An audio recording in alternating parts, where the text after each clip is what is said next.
Pueblo dominicano, durante mi última intervención televisada, prometí hacer referencia a la situación por la que en estos momentos atraviesa el Partido de la Liberación Dominicana PLD.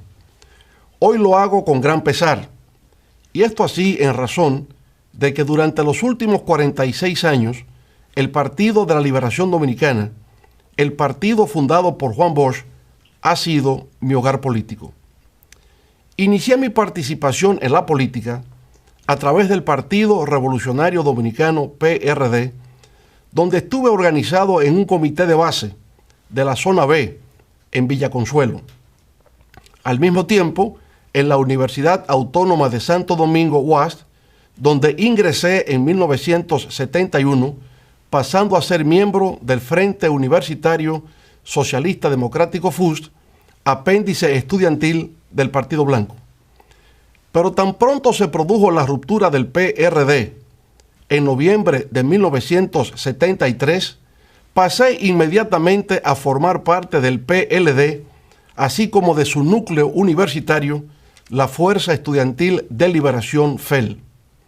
Eran los días de consignas como las de ser PLDista es ser un soldado valiente, consciente y disciplinado, de la creación de la Ciudad de la Alegría en la universidad y de la realización del Congreso Salvador Allende. A decir verdad, cuando miro hacia atrás, reconozco que el PLD ha sido clave en mi vida. Ahí empecé como miembro de un círculo de estudios, luego como miembro de un comité de base, posteriormente como activista en la línea noroeste y después de 12 años de militancia como miembro del Comité Central. Escribía para el periódico Vanguardia del Pueblo, donde era responsable de su sección internacional. Durante varios años fui director de la revista política Teoría y Acción. En adición, llegué a desempeñar los cargos de secretario de prensa y secretario de Asuntos Internacionales. Toda esa experiencia ha sido recogida en mis libros, Años de Formación y Años de Avance. En el PLD pude conocer y tratar a personas maravillosas, de vida pulcra y espíritu patriótico. Establecí relaciones con seres humildes, con líderes sindicales, con campesinos, profesionales, comerciantes, músicos, poetas, pintores. En fin, tuve el inmenso placer de desarrollar vínculos con personas íntegras, sensibles, laboriosas, impulsadas tan solo por el único deseo de ser parte de un hermoso proceso de transformación económica, social y política en la República Dominicana. Naturalmente, la gran suerte de mi vida fue haber tenido el honor y privilegio de establecer unos lazos afectivos de trabajo y amistad con uno de los más destacados pensadores y líderes políticos de la época contemporánea, no solo de nuestro país, sino de América Latina y el mundo, el profesor Juan Bosch. Esa relación me transformó para siempre. A través de sus escritos aprendí a conocer sus ideas y comprender el mundo. Leía con avidez sus textos y quedaba tan impactado que hasta me aprendía de memoria párrafos enteros de sus libros, como por ejemplo, Crisis de la Democracia de América en la República Dominicana, Dictadura con respaldo popular y el pentagonismo, sustituto del imperialismo. Pero compartir con él, escuchar sus análisis y comentarios sobre diversos temas, oír sus recomendaciones, asimilar sus enseñanzas, esa fue la gran experiencia que no solo me brindó una orientación, sino que le proporcionó sentido y significado a mi existencia. En las elecciones de 1994 fui candidato a la vicepresidencia en la boleta electoral que por última vez llevó el maestro Juan Bosch como aspirante a la presidencia de la República. Más rápido de lo previsto, 2 años más tarde, en 1996, ostentando la representación del Partido de la Liberación Dominicana, subía por vez primera las escalinatas del Palacio Nacional. Lo hacía con orgullo, con ilusión, porque comprendía que nuestra generación había encontrado la gran oportunidad histórica para introducir cambios trascendentales en la vida nacional. Así lo hicimos. ese primer gobierno del PLD, de 1996 al 2000, fue para muchos un gobierno ejemplar. Constituyó un nuevo capítulo en la historia nacional. No solo simbolizó un cambio generacional en la vida política del país, sino una transformación sustancial en la calidad de los servicios, la modernización y el progreso del pueblo dominicano. En algunos sectores se ha levantado la pregunta del por qué, si presuntamente ese gobierno fue tan bueno, no resultamos victoriosos en las elecciones presidenciales del año 2000. A eso también respondí en su momento diciendo, los que no saben por qué perdimos es porque nunca entendieron por qué ganamos. Con eso quería hacer referencia al hecho de que nuestro triunfo en las urnas en el 1996 no se debió a que como organización política tuviésemos una base electoral propia, sino a la circunstancia de que en la primera ronda electoral tuvimos una migración de votos reformistas a nuestro favor, y en la segunda vuelta el pleno respaldo del doctor Joaquín Balaguer y del Partido Reformista Social Cristiano. En la construcción de una base social propia de apoyo electoral, el PLD alcanzó su clímax en el 1986, cuando conquistamos el 18% de los votos. 4 años después, en 1990, cuando hasta ese momento obtuvimos nuestro mayor índice de desempeño electoral, alcanzamos cerca del 35% del respaldo popular. Pero ese 35% no era enteramente nuestro. Había un segmento importante de ese núcleo de electores que había migrado del PRD hacia nuestra organización con la intención de procurar un triunfo sobre el Partido Reformista Social Cristiano.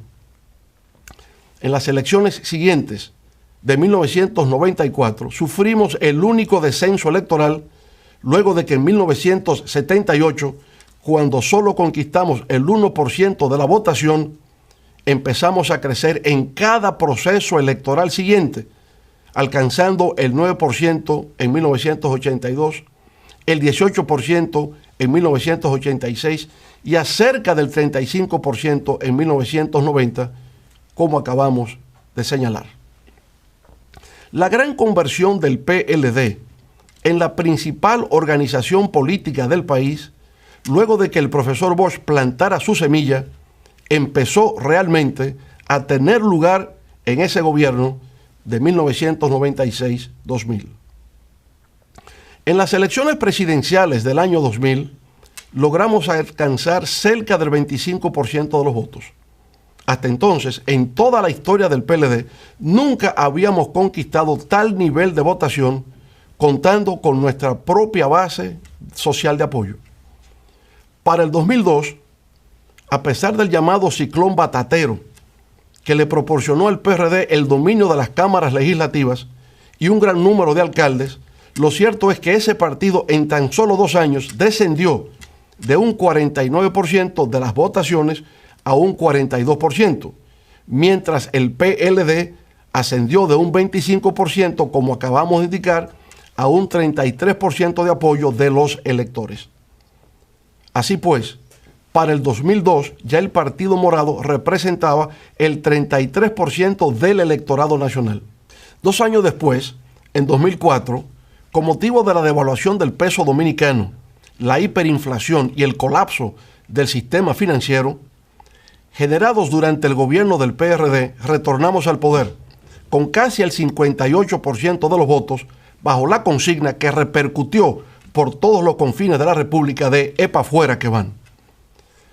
A partir de ese momento, el Partido de la Liberación Dominicana se transformó en la más exitosa organización política de la historia nacional. Desde entonces ha cosechado 6 triunfos electorales consecutivos, por encima del 50% en los niveles congresuales, municipales y presidenciales, todos, insisto, por encima del 50%. Si a eso se añade la primera victoria de 1996, entonces serían 7 de las 9 elecciones que se han celebrado en el país durante los últimos 23 años.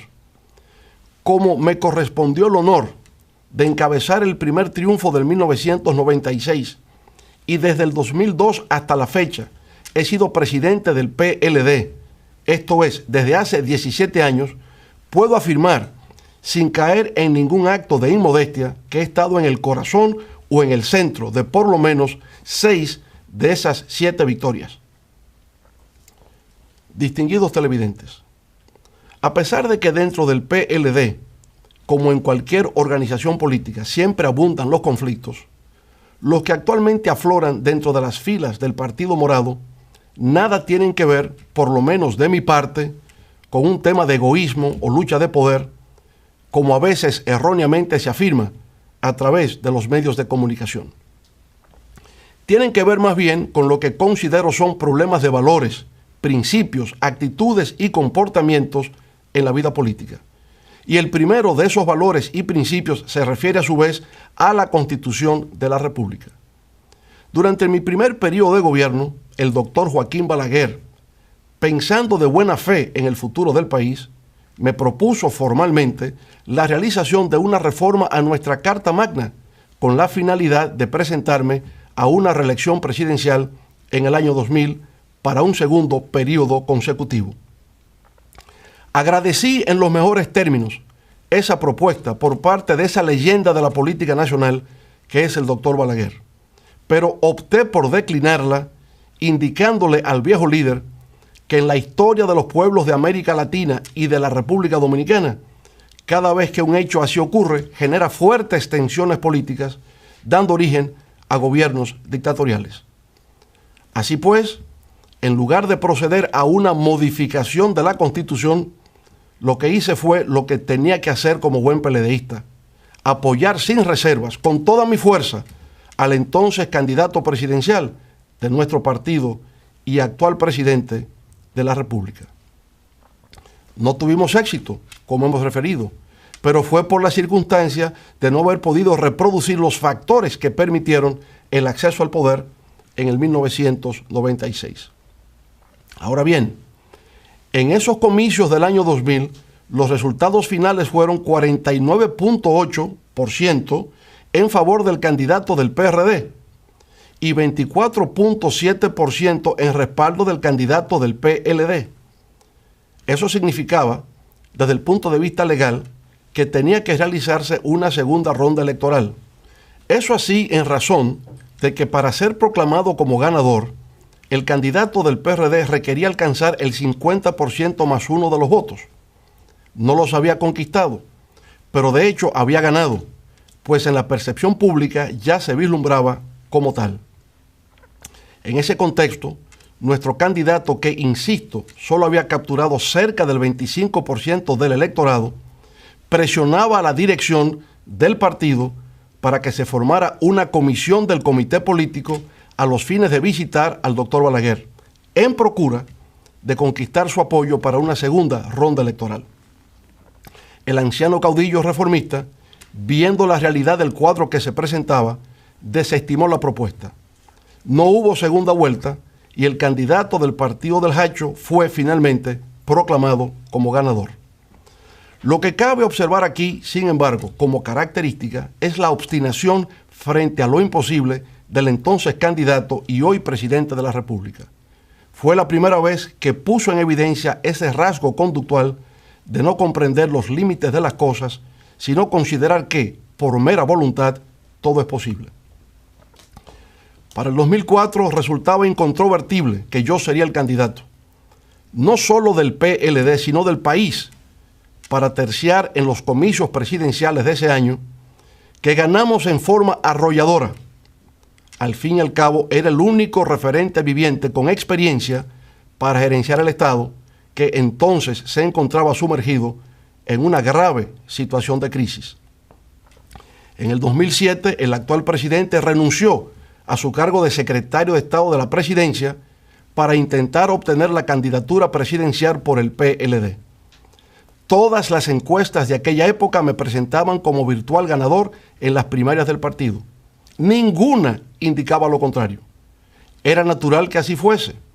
Después de nuestro retorno al poder, la crisis económica y social heredada del anterior gobierno se dio, y aunque luchábamos con el impacto de la crisis financiera global y la del alza de los precios del petróleo y de los alimentos, precisamente en el 2007, todo indicaba que tenía la reelección asegurada. Además, en esa ocasión no tenía ningún impedimento constitucional. Mi antecesor la había modificado para su propio provecho político. Así, en esas condiciones, lo que normalmente se estila en el mundo democrático es que el gobernante de turno no es desafiado por ningún otro miembro de su partido, dejándole el paso libre hacia un segundo mandato consecutivo. No ocurrió así en el caso nuestro. El ex secretario de la presidencia nos desafió en la lucha por la nominación presidencial del PLD para las elecciones del 2008. De nuevo volvió a obstinarse y empecinarse con lo que resultaba una quimera imposible de alcanzar. Sucedió por consiguiente lo que tenía que suceder. Ganamos esas primarias de nuestro partido con un 70% a nuestro favor. El actual presidente, sin embargo, nunca reconoció nuestra victoria, nunca felicitó. Al revés, dijo que le había vencido el Estado. No participó en la campaña electoral, no se integró y el día de las votaciones, por si hubiese dudas, exhibió públicamente su voto para evidenciar que lo había hecho por su partido, el de la Liberación Dominicana. Supongamos ahora que hubiese ocurrido lo contrario, que el ex titular de la Secretaría de la Presidencia hubiese vencido en la contienda. En ese caso es evidente que habría humillado al presidente de la República, quien entonces no habría estado en condiciones de promover su candidatura al solio presidencial. De esa manera, por supuesto, nuestro candidato habría perdido, pero la obstinación frente a lo imposible ofuscó la claridad de pensamiento, conduciéndolo a una derrota inmerecida, la cual pudo haberse evitado. Algunos de los que hoy levantan sus voces de manera soberbia y altisonante dejaron entonces abandonado a su líder actual. Se aferraron complacientemente al nuevo gobierno y dejaron que el candidato derrotado emprendiera solo su travesía por el desierto. Pasado ese proceso, el hoy presidente se incorporó de manera normal a los trabajos del comité político. Hay quienes me han señalado que cualquier otro adversario distinto a mí, luego de lo acontecido, había procurado eliminarlo como competidor, tal como se predica en el clásico texto de Robert Greene, Las 48 leyes del poder. Sin embargo, no es mi caso. No está en mi naturaleza ser así. Para hacerlo tendría entonces que renunciar a mi propia condición humana. En las elecciones congresuales y municipales del 2010, el Partido de la Liberación Dominicana llegó a la cima de su gloria. Obtuvo 31 senadores, decenas de diputados y una gran cantidad de alcaldes. La mayoría de esos legisladores electos me visitaron a Palacio para indicarme que estaban a mi disposición para realizar una reforma a la Constitución que me permitiese un tercer periodo consecutivo. Se recogieron 2 millones de firmas para persuadirme de la necesidad de continuar al mando. Se realizó una gran concentración en el Palacio de los Deportes a tales fines. En mi intervención, sin embargo, dejé claro, sin titubeo alguno, que endosaba esos 2 millones de firmas al partido, debido a que la Constitución de la República me impedía una nueva reelección. Se aproximaban las nuevas elecciones presidenciales del 2012. El actual presidente de la República no marcaba bien en las encuestas. La primera dama, Margarita, por el contrario, se encontraba en una posición de preferencia. En una de las decisiones más difíciles de mi vida, le solicité a ella, sin embargo, que abandonase su legítimo derecho a aspirar por la candidatura presidencial, dejándole así al presidente el camino despejado para la obtención de su candidatura a la primera magistratura del Estado.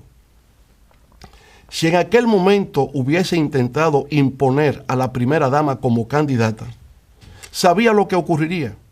El partido se habría dividido, habríamos perdido las elecciones y yo habría sido el responsable histórico de esa derrota. Luego, con 30 puntos por debajo en las encuestas frente a su antiguo rival del PRD en los comicios del 2000, le ayudamos con gran dedicación y empeño para que viera cristalizar su sueño de ver la bandera tricolor colocada sobre su pecho. Todo eso se hizo a cambio de nada. Nunca se solicitó un ministerio, una embajada o un consulado, nada.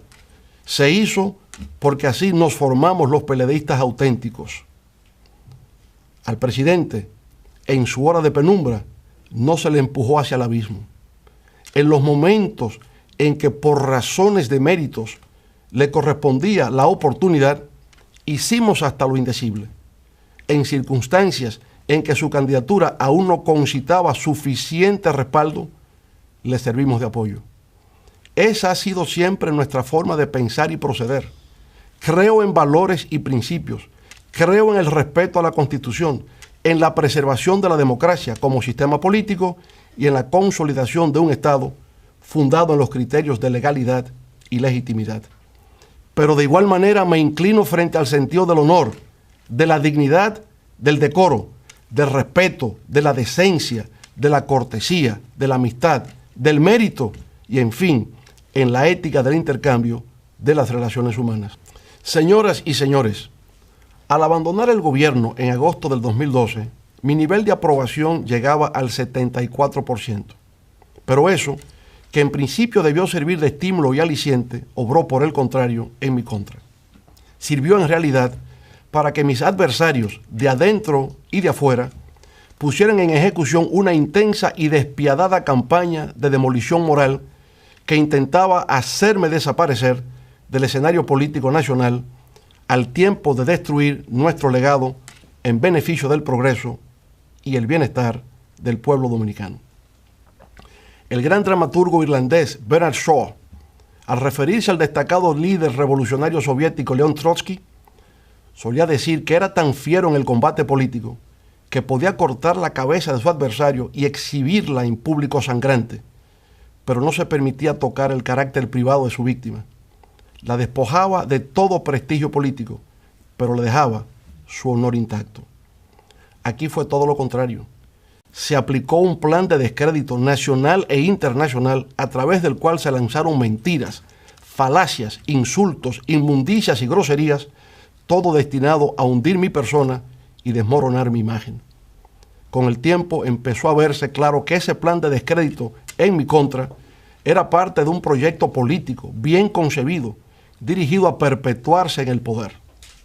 De ahí la reforma de la Constitución en el 2015, realizada con el único propósito de hacer viable la reelección presidencial.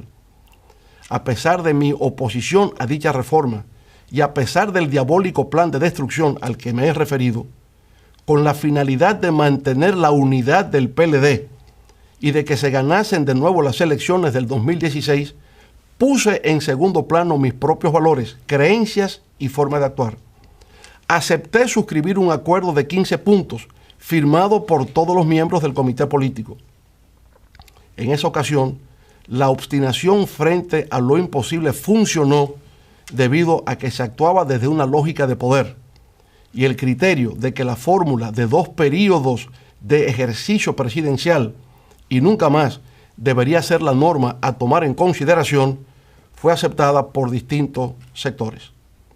Pero ese acuerdo valió de poco a la hora de ejecutar medidas que constituían una obligación a cargo del grupo oficialista. Se incumplieron de manera atropellante varios de sus acápites, incluyendo recientemente el impedimento para que el compañero Demóstenes Martínez asumiera la presidencia de la Cámara de Diputados.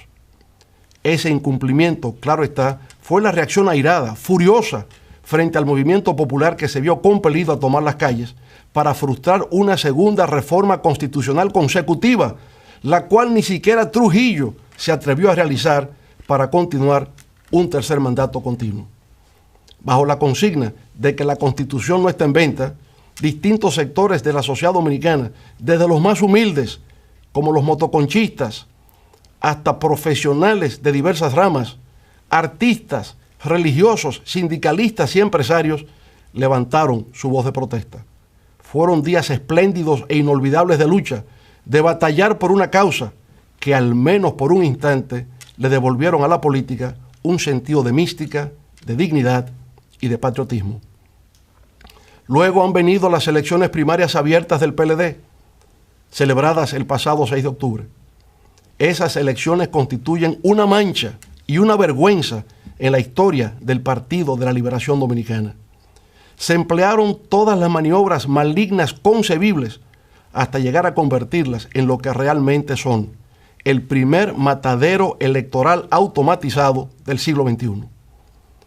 A pesar de haberse hecho uso en forma grosera de miles de millones de pesos, de alzarse con todo el peso institucional del Estado, de contar con el involucramiento activo de ministros, gobernadores, directores departamentales, alcaldes y militares, la fuerza del pueblo salió triunfante. La fuerza del pueblo venció al Estado, demostró que a pesar de todas las adversidades y vicisitudes, es hoy por sí misma una fuerza política respetable, con peso específico en la República Dominicana. Las fuerzas gubernamentales ni vencieron ni convencieron, y para intentar imponerse, sus miles de millones de pesos invertidos resultaron insuficientes, pues tuvieron que recurrir, en adición, a la realización de un fraude electoral. Ese fraude estuvo programado para entrar en funcionamiento desde las primeras informaciones transmitidas sobre el resultado de los cómputos, pero se aceleró e intensificó cuando con el 90% de las mesas computadas la tendencia nos proyectaba como ganador. Fue ahí, precisamente ahí, cuando a partir de las 6:30 p.m., solo faltando por computar el 10% de las mesas o 200.000 votos sobre el 1.600.000 que ya se habían computado, que se produjo el fenómeno que ha dejado a destacados especialistas de la ciencia de la data y de las estadísticas en estado de desconcierto y de perplejidad. Nunca habían visto un hecho semejante. Aseguran que lo que se produjo fue por una de dos razones: por milagro o por fraude. Sostienen que lo acontecido en esa recta final de los cómputos fue algo inusual, que no parece responder a una causa natural. Esto último está dicho en lenguaje muy diplomático. En realidad, lo que se ha querido hacer significar es que lo ocurrido está más allá de la capacidad humana. Digámoslo claro, ni con el fraude que habían montado nos ganaban. A las 6:30 p.m. entraron en pánico, pisaron el acelerador y dejaron la huella del crimen. Manteniendo mesas abiertas hasta la 1:45 de la mañana del día siguiente a las votaciones, lograron que en las distantes provincias del sur votara el 70% de los electores, cuando el promedio nacional solo alcanzó el 25%. ¡Qué bárbaros! ¡Qué crimen contra el pueblo y la democracia! Ahora hemos solicitado que se haga una auditoría forense integral. Esa auditoría equivale a una especie de autopsia sobre el cadáver del fraude electoral automatizado. Exigimos que esa autopsia sea de verdad, siguiendo los estándares internacionales establecidos, que los médicos patólogos a intervenir en ese examen lo hagan en presencia de nuestros equipos técnicos y de nuestros asesores. La Junta Central Electoral no debe temer la realización de una auditoría forense, conforme a los requisitos que hemos solicitado. Nadie la ha acusado de haber causado ese fraude. Todo el mundo sabe que sus integrantes son personas íntegras y de respeto. Los causantes son otros. Por tanto, la Junta Central Electoral no pierde nada y sí ganaría mucho en autoridad y prestigio si deja que los hechos fluyan y permite que los médicos de patología informática hagan la disección al cadáver del fraude. Al hacerla, deberán cortar los tejidos y órganos en descomposición de todo el cuerpo, cabeza, tronco y extremidades, exhibir sus vísceras purulentas y establecer con precisión en el acta de defunción cuáles fueron las causas reales que provocaron la muerte por fraude del primer experimento fallido de voto automatizado en la República Dominicana. Negarle al pueblo dominicano ese derecho sería arrojar mayores sombras sobre un proceso ya de por sí enteramente desacreditado y deslegitimado. Así, pueblo dominicano, nada de lo que acabamos de narrar ha debido ocurrir. Si ha tenido lugar ha sido por la imprudencia, la tosudez y la creencia de que el poder no tiene límites, de que el poder es para usarse, de que se hace lo que conviene y de que el poder no se desafía. Pero allá en el fondo emerge una vez más como factor oculto la obstinación por hacer realidad lo que resulta imposible. En ese contexto, el gobierno se ha convertido en un ente rencoroso y vengativo. Es un gobierno que acosa, que silencia las voces que se le oponen, que presiona y que no se sonroja para atropellar. El equilibrio partidista en el PLD se resquebrajó. La facción grupal, ahora en forma de categoría de Estado, se instaló en el comité político a través de la creación de un cenáculo que para un partido de vanguardia recibió un nombre extraño e inapropiado, la OTAN.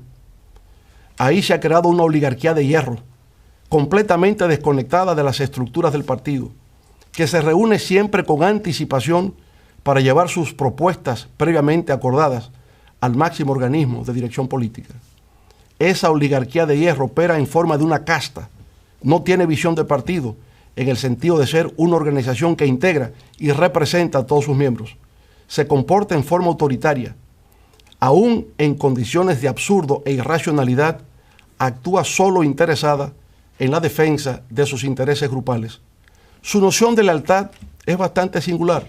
Responde al poder de un decreto presidencial. El predominio de ese estilo de conducta en los más altos niveles de dirección del partido me ha hecho comprender que, sencillamente, el PLD de Juan Bosch ya no existe. La estrella se ha eclipsado. Las bases del Partido de la Liberación Dominicana siempre estarán en mi corazón, en mis desvelos y consideración. De ahí provengo, ahí están mis orígenes políticos. Por tanto, la conozco en su capacidad de sacrificio, de dedicación y de amor al pueblo. Donde quiera que me encuentre, esas bases del PLD recibirán siempre mi apoyo, respeto y gratitud. A lo largo de 46 años, es largo el recorrido que he realizado dentro de las filas del Partido de la Liberación Dominicana. He sido un hombre afortunado, he aprendido, he luchado y me he confundido con el pueblo para ser parte de su historia. En la memoria quedarán amigos, compañeros y tal vez muchas anécdotas que contar. Ahora, con mucho pesar, ha llegado la hora de partir. Sobre la marcha, tal vez sin advertirlo a tiempo, nos diferenciamos. Hay quienes no podemos vivir en medio de la mentira, el engaño, la manipulación, la doblez, el irrespeto, la petulancia, el incumplimiento de la palabra empeñada, la simulación, la hipocresía y la desfachatez. Después de haber vivido los 46 años más fructíferos de mi vida, de considerarme un humilde discípulo de la Escuela de Pensamiento de Juan Bosch, presento, de manera irrevocable, formar renuncia a mi condición de presidente y miembro del Partido de la Liberación Dominicana. Ahora, guiado por el Espíritu Divino, me esperan otros caminos por transitar. En principio, la creación de un nuevo proyecto político, la fuerza del pueblo, que procurará conquistar por fuera lo que desde adentro nos fuera usurpado, la esperanza del pueblo dominicano por siempre construir un mejor futuro. La fuerza del pueblo será un proyecto de unidad nacional que va más allá de unas siglas para representar los anhelos de las grandes mayorías. Será un proyecto profundamente democrático que apueste por el cumplimiento de las reglas de juego, la transparencia y la participación dinámica de todos los sectores de la sociedad. Será además un proyecto renovador en las formas y en el fondo, un proyecto cercano y humano, en fin, un proyecto de futuro integrado por hombres y mujeres, jóvenes y ancianos, capaz de devolver la esperanza y la confianza del pueblo dominicano en sus instituciones. En lo inmediato, con el apoyo recibido en las primarias abiertas el pasado 6 de octubre, continuaremos sumando a distintos sectores de la sociedad dominicana, deseosos de formar parte de una nueva organización política que abre sus puertas a la participación democrática. Estableceremos alianzas con otras organizaciones políticas, con la sociedad civil, con núcleos profesionales, con líderes sindicales y sociales, y de esa manera crearemos una fuerza de oposición tan potente que en poco tiempo contribuirá a reconfigurar el escenario político nacional. Con esa fuerza le haremos saber a los engreídos de Palacio que no se saldrán con la suya, que al pueblo se le respeta y que se preparen para escuchar por todos los confines del territorio la consigna de que para el 20 es para afuera que van. En estos momentos de emociones y sentimientos encontrados, por un capítulo de mi vida que termina y de otro que se inicia, me permito invocar las Sagradas Escrituras en el Salmo 23, que reza así: Jehová es mi pastor, nada me faltará. En lugares de dedicados pastos me hará descansar. Junto a aguas de reposo me pastoreará. Confortará mi alma, me guiará por senderos de justicia, por amor de su nombre. Aunque ande en valle de sombra de muerte, no temeré mal alguno, porque tú estarás conmigo. Amén. Muchas gracias. Buenas noches.